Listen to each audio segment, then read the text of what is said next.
이번 주 시편 말씀 묵상을 통해서 은혜를 누리고 계신가요? 조금 그래도 욥기보다는 좀 낫지 않습니까? 그죠? 시편 말씀을 사실 묵상을 하면서 이 자체가 사실 그냥 읽는 것만으로도 은혜가 참 많이 된다, 그런 생각이 좀 많이 들었어요. 그럼에도 불구하고 오늘 이 시편 말씀, 이 63편의 이 메시지를 좀 한 절씩 살펴보면서 오늘부터 다시 기도라고 하는 책이 한 권 있는데, 그 책에 시편으로 기도하기라는 챕터가 있거든요. 근데 그 챕터에 보면 이렇게 나와요.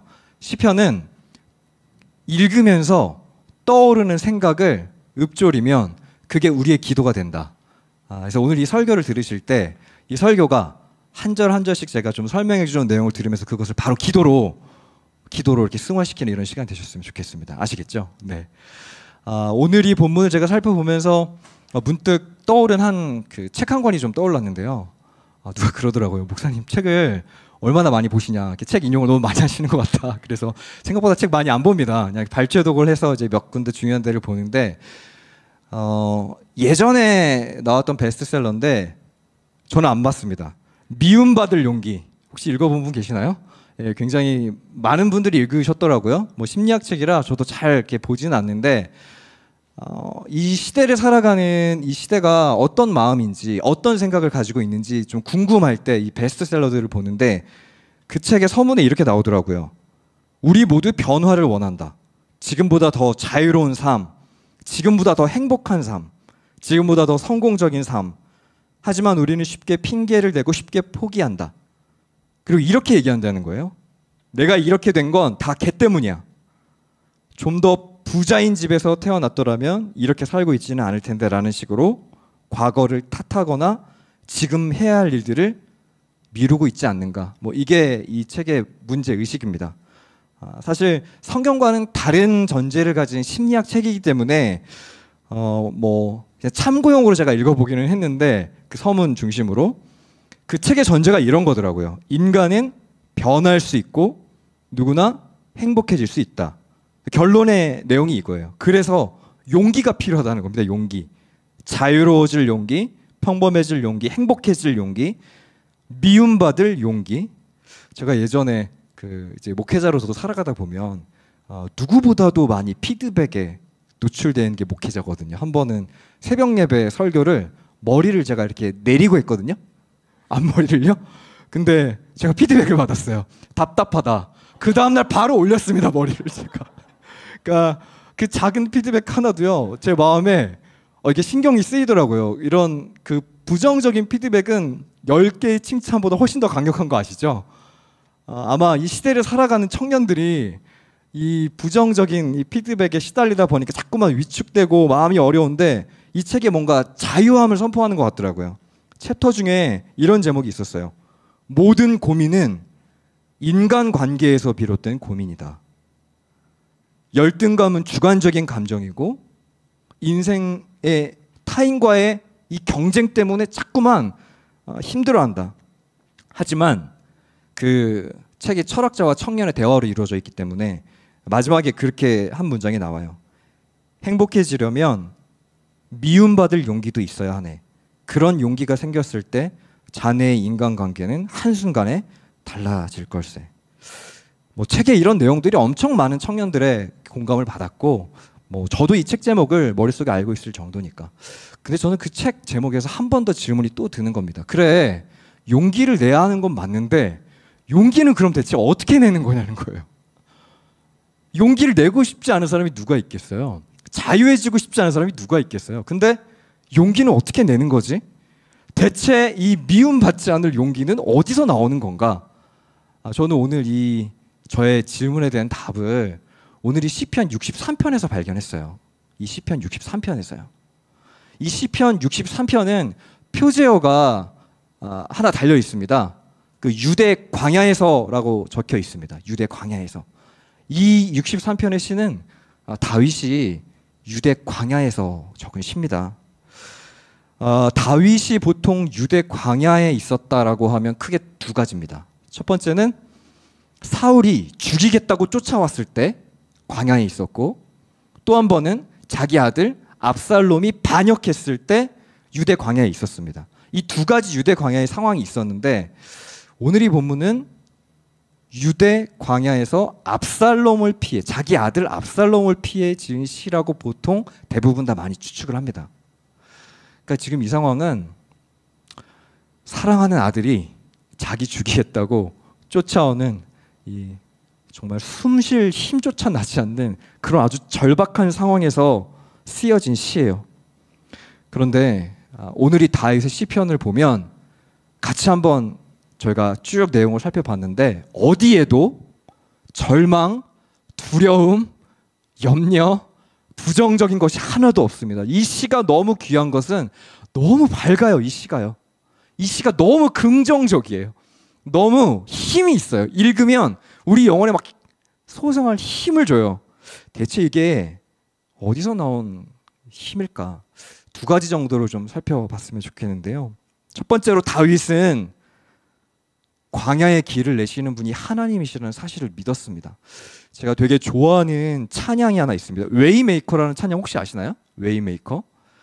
사실 저희가 이제 조만간 수련회를 이제 준비를 하고 있습니다. 이제 오프라인 수련회로 무박 3일로 갈 예정인데요. 수련회에서도 꼭 부르고 싶은 찬양의 고백 중에 하나인데 그 웨이메이커라고 하는 가사 중에 이런 가사가 있습니다.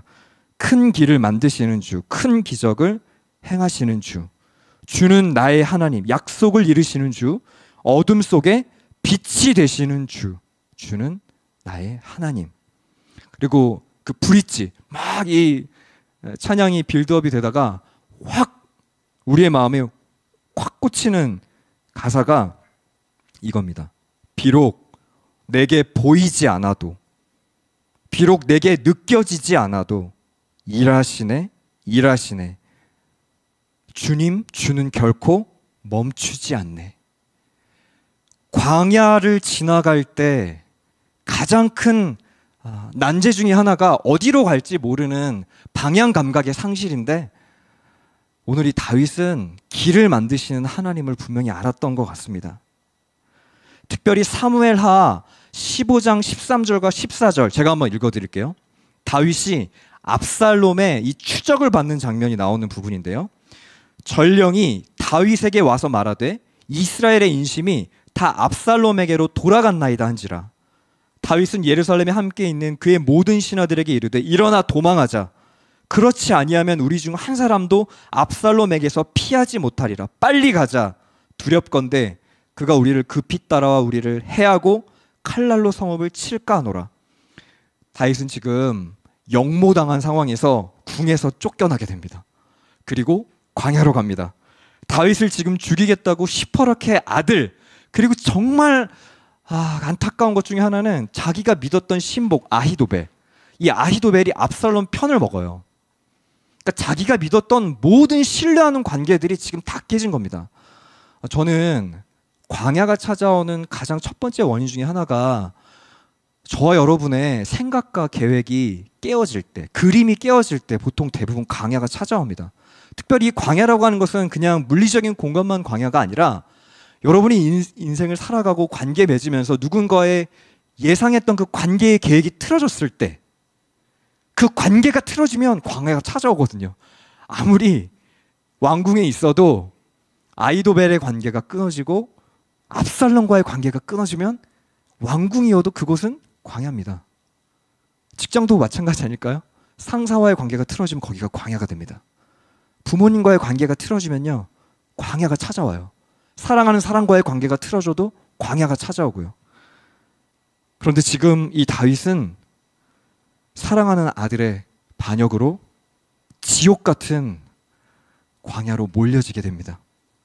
그런데 놀랍게도 이 상황 속에 다윗이 지금 이렇게 고백하고 있습니다. 우리가 함께 읽었던 1절의 말씀을 같이 다시 한번 이 정황 속에서 압살롬으로부터 지금 죽임당할 것 같은 이 상황 속에서, 이 정황 속에서 1절을 다 같이 한번 한 목소리로 함께 읽어보겠습니다. 함께 읽습니다. 시작.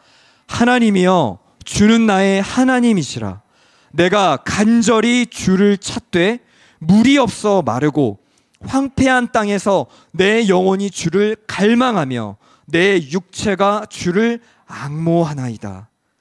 지금 다윗은 관계의 광야라고 하는 이 고난이 찾아왔을 때 하나님을 간절히 찾고 있습니다.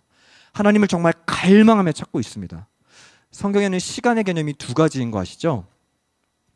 우리가 일반적으로 시간이 흘러가는 크로노스가 있고 카이로스, 주님이 찾아오셔서 우리에게 어떠한 의미를 만들어주시는 카이로스가 있습니다. 예를 들어서 4월 24일이 어떤 날인지 혹시 아세요? 4월 24일 정말 중요한 날인데요, 제 결혼기념일입니다. 그러니까 이게 누군가에게는 의미 없는 날이지만 저에게는 카이로스의 시간이에요. 왜 그러냐면 저한테는 그 시간이 인생에서 유의미한 시간이었으니까요. 누군가에게는 카이로스, 누군가에게 광야는 크로노스로 다 흘러갑니다. 광야가 찾아오지 않는 사람이 누가 있겠습니까? 압살롬은 일종의 상징이죠. 압살롬은 내가 믿었던 사람입니다. 나를 공격하지 않을 거라고 예상했던 사람, 내 마음을 줬던 사람. 근데 그 사람이 나를 배신해요. 나를 공격해요. 다윗은 아마 가슴이 죄어오는 답답함을 경험했을 겁니다. 그런데 누구나 겪는 이 크로노스의 광야라고 하는 시간 속에 저와 여러분은 이제 선택의 기록에 놓이게 됩니다. 이 광야에서 카이로스의 시간을 살 것인가, 아니면 이 광야가 그냥 고통과 참는 이 버티는 인내 속에서 내 영혼이 흐트러지고 망가지는 크로노스의 시간으로 그냥 내버려 둘 것인가. 뭐 누가 계획했습니까? 압살롬의 이 반역을 누가 예측했겠어요? 어느 누구도 계획하지 않은 시간이었고 다윗도 예측하지 못한 시간이었습니다. 그런데 이때 진짜 중요한 신앙의 선택이 나오는 거 아닐까요? 내가 원하지 않은 이 시간을 통과한 이 광야의 때에, 이 관계도 다 깨져버리고 모든 것이 낙심된 이때에 답을 누구에게서 들으시겠습니까? 답을요. 하나님께 듣기로 지금 다윗은 이야기를 했습니다. 저는 그래서 이 갈망이라고 하는 단어가 동의어가 경청이라고 생각합니다. 갈망은 경청이에요. 하나님께 이 지금 상황에 대한 답을 들어야 된다는 거예요. 지금 다윗은 광야에서 답을 하나님께 찾고 있습니다. 그리고 여전히 마음이 하나님을 향해서 2절로 이렇게 고백하네요. 제가 한번 읽어보겠습니다. 내가 주의 권능과 영광을 보기 위하여 이와 같이 성소에서 주를 바라보았나이다. 성소라고 하는 공간, 하나님의 임재가 있는 공간 아닙니까? 그 공간을 향해서 지금 간절히 열망하고 있습니다. 전 우리 사랑하는 청년들이 광야에서 살아남을 수 있는 방법은 금을 구하는 것도 아닙니다. 보석을 구하는 것도 아닙니다. 광야에서는 생수가 있어야 하고 반드시 살아날 힘이 있어야 돼요. 우리는 말씀의 생수를 이 광야에서 구해야만 합니다. 사랑하는 청년 여러분, 여러분의 지금 광야가 어떤 광야를 지금 경험하고 계세요? 아까 제가 말씀드렸지 않습니까? 광야는 그냥 막연히 어려운 상황, 뭐 짓누르는 재정적 압박 다 포함하고 있지만 우리의 생각과 계획이, 내 그림이 깨어질 때 광야가 찾아옵니다. 관계일 수도 있고요, 재정의 문제일 수도 있고요, 내 정서적인 소진의 문제일 수도 있고요, 사랑하는 사람과의 갈등일 수도 있고, 어마어마한 광야가 우리를 뒤흔들어 놓습니다. 그러나 그때 광야는 궁극적으로는 통과해야 하는 길입니다. 우리의 목적지는 가나안이잖아요. 이 광야를 통과할 수 있는 유일한 방법은 길을 만드시는 하나님께 내 마음과 생각을 올려드리는 것. 아까 제가 말씀드렸던 웨이메이커라고 하는 이 찬양의 가사, 비록 내게 보이지 않아도, 비록 내게 느껴지지 않아도 일하시네 주님, 주는 결코 멈추지 않네. 사랑하는 여러분, 정말 웨이메이커가 하나님이심을 믿습니까? 웨이메이커가 길을 만드시는 분이 하나님이심을 정말 믿음으로 고백하고 계십니까? 제가 자주 보는 프로그램 중 하나가 이제 유퀴즈인데요. 너무 유익해요. 거기에 맹인 애널리스트 신순규 님이 나오셨습니다. 혹시 보신 분 계신가요? 이제 미국 월가에서 9살 때 시각을 잃고 미국으로 유학을 가서 이제 힘들게 많은 역경을 넘고 저는 근데 그분의 성공에 주목하고 싶지 않고요, 뭐 그분이 얼마나 많은 연봉, 근데 그분의 삶의 태도 하나가 이분 크리스천이었으면 너무 좋겠다라는 마음이 들더라고요. 이분의 마음의 태도 안에 한 선생님이 계셨더라고요. 그 한 선생님이 이제 공부를 해야 하는데 뭐 여러 가지 이제 방법들을 하다가 여러 과목들이 있는데 양궁 과목이 하나 있었대요. 양궁 과목. 시각 장애인에게 양궁 과목을 한다는 건 사실 불가능한 거 아닙니까? 저였으면은 그냥 좀 다른 과목 공부하자. 그냥 패스했을 것 같아요. 제가 만약 선생님이었으면. 근데 그 양궁 선생님이 이렇게 얘기를 했다고 합니다. 할 수 있는 방법을 찾아보자. 할 수 있다고 생각하고 방법을 찾아보자. 이게 그분의 마음에 깊숙하게 들어왔어요.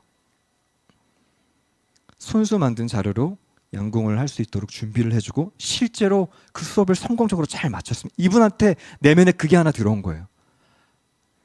할 수 있는 방법을 찾아보자.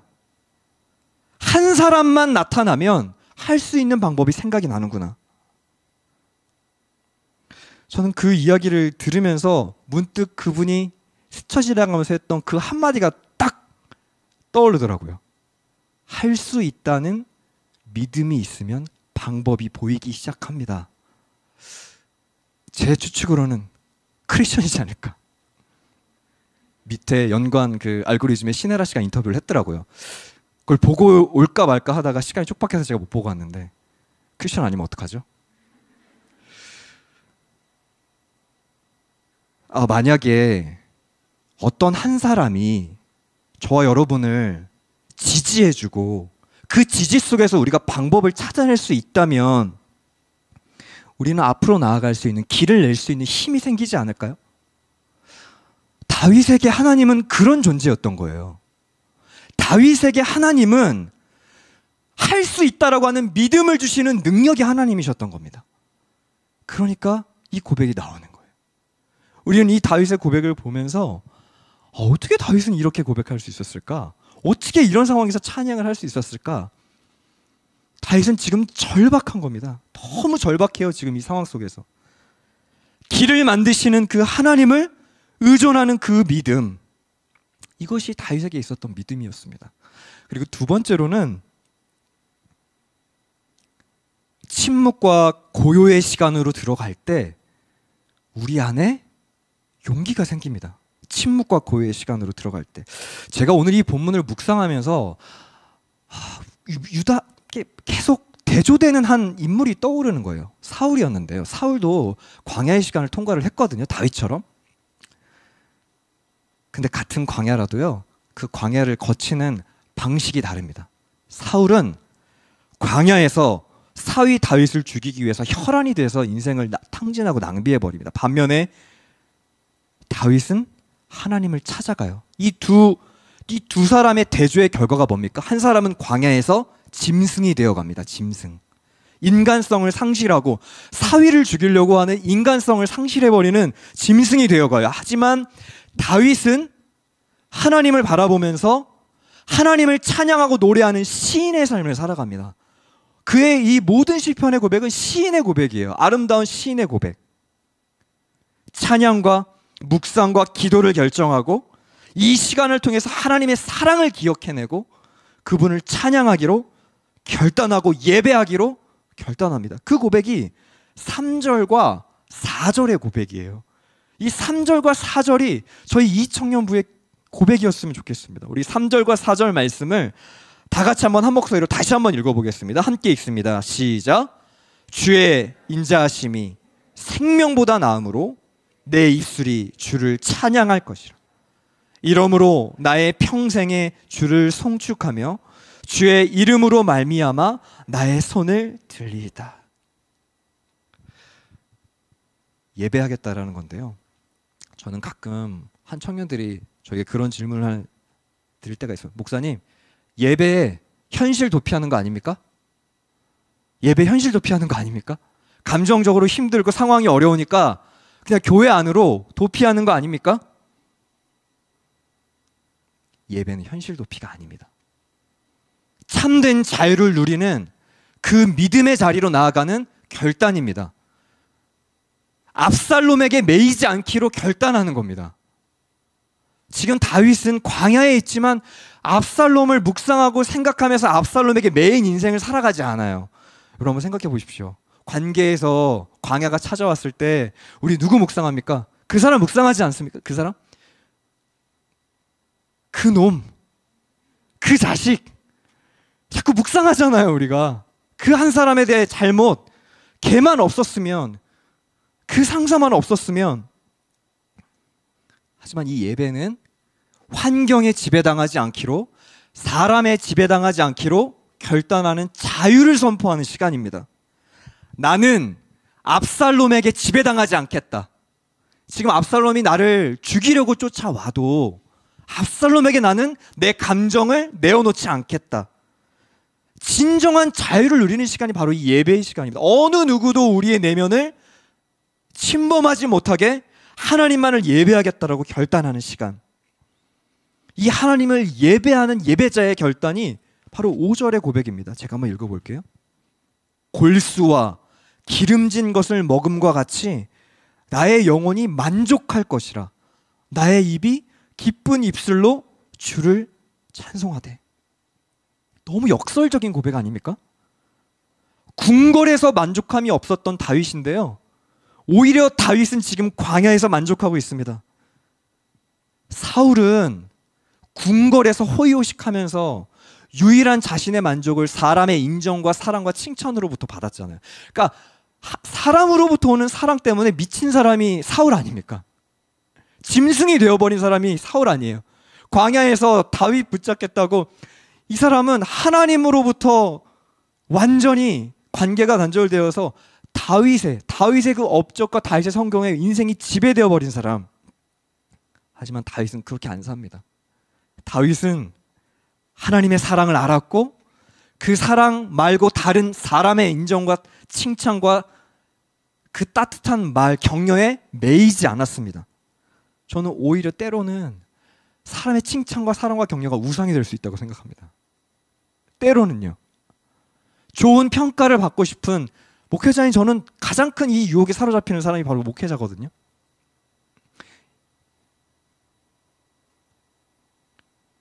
하지만 다윗은 이 사랑의 확신을 6절과 7절의 말씀에서 이렇게 얻습니다. 한번 잘 들어보십시오.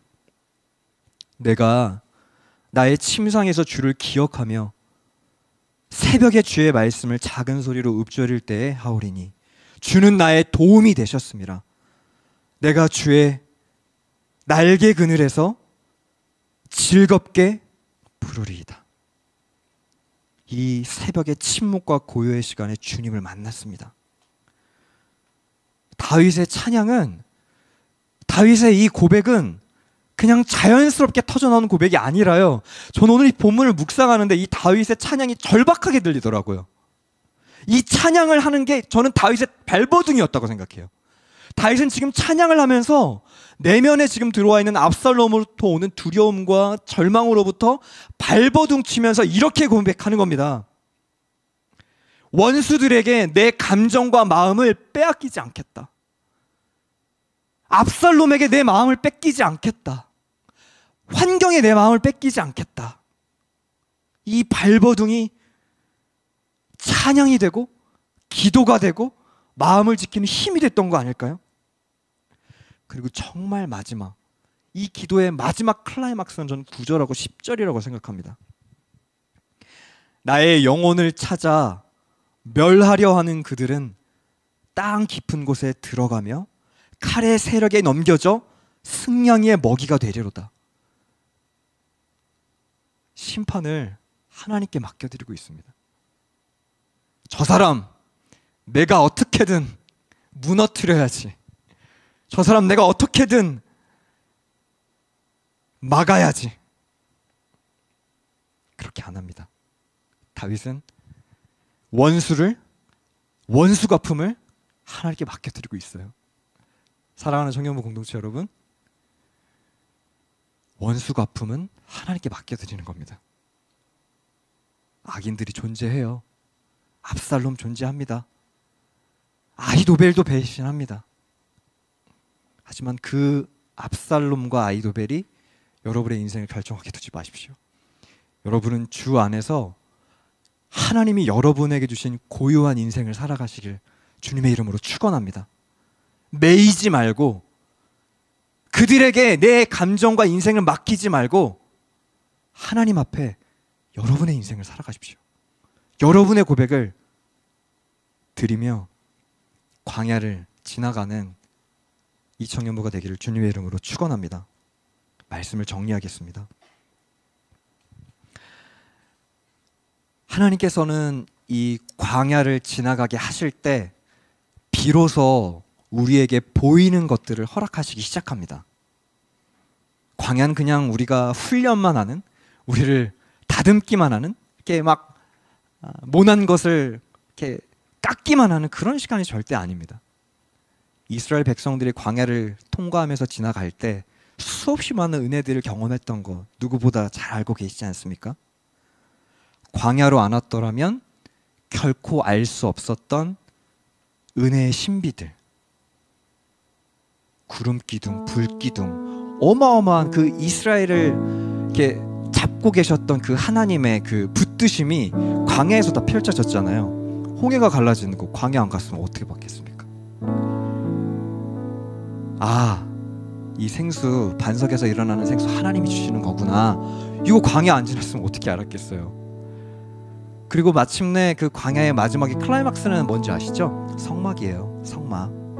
그 성막은 사실 원래는 그 애굽에서 슬쩍슬쩍 우상 숭배했었던 그 재료들을 가지고 사실 성막 만든 거거든요. 성막 그렇게 구별되는 막 그런 거룩한 거 아니었습니다. 그 재료들이 다 그 우상 신들에게 바쳐졌던 굉장히 좀 부정한 재물들이었어요. 근데 그거를 하나님이 딱 붙잡으셔가지고 그걸 성막으로 만드시고, 이제 모세랑 나랑 둘이서만 얘기했는데 내가 성막에서 너네랑 같이 얘기할 거야. 그걸 또 광야에서 얘기하시거든요. 아마 이스라엘 백성들은 그 성막 보면서 그 생각했을 겁니다. 아, 성막도 정말 우상 제물로 바쳐진 것들이었는데 하나님 손에 붙잡히니까 하나님이 거하시는 곳이 되는구나. 이제 성막은 저와 여러분의 이 마음 아닙니다. 이 마음 아니에요. 하나님은 우리 안에 이제 신약시대에 거하시기 때문에 아무리 우리의 이 겉모습과 이 성막이 부정해도 하나님은 우리를 거룩하게 하셔서 마침내 광야 길을 통과하게 하십니다. 광야 같은 이 인생을 살아갈 때 관계의 광야, 건강의 광야, 재정의 광야, 안 좋죠. 힘들죠. 하지만 하나님이 이 광야의 비밀을 반드시 풀어주시는 순간이 반드시 옵니다. 반드시 와요. 이 광야는 목적이 없는 게 아니에요. 다윗은 왕궁에 있을 때 여유 생기고 하나님과의 관계가 끊어지니까 밧세바 간음하는 자리로 하나님과의 단절로 나아가 버립니다. 오히려 다윗이 싱싱하게 하나님을 찬양했던 모든 이 시편의 기록들은 다 대부분 광야에서 나온 시들이에요. 혼자 있을 때, 하나님과 침묵과 고요한 시간 가운데 있을 때, 외로울 때, 아무도 주변에 없을 때 하나님과의 그 친밀한 이 교제의 고백들이 나온 것이 바로 이 시편의 내용들 아닙니까?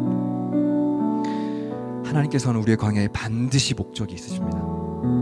길을 만드실 것이고요, 침묵과 고요의 시간에 우리에게 찾아오셔서 우리로 하여금 찬양으로 우리의 영혼을 터뜨리실 거예요. 신명기 8장 16절의 말씀을 마지막으로 여러분에게 드립니다.